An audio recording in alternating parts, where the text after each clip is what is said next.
Hey everyone, welcome back to Click Learn Teach. Today I'm going to show you how you can quickly tweak any resource to fit your student's level using Brisk. So firstly, I've opened a website called Newsilla, and I'll drop the link in the description so you can take a look to it. In the search box, I write AI. I wanted a lesson about artificial intelligence. Let me know in the comment if you have already tried introducing AI topics in your lessons. I'd love to hear how it went, and if you have, feel free to share what resources you used.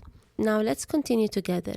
When I opened the lesson, I found out that it's recommended for high school.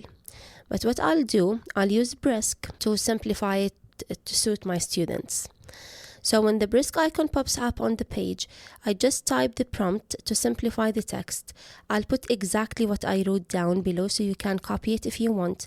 And then, ta-da, like magic, it's done in a few clicks.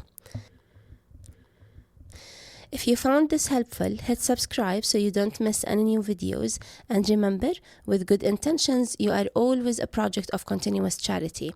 And if you would like more details, I've also linked a full article about differentiation from my website. Thanks for watching. See you next time.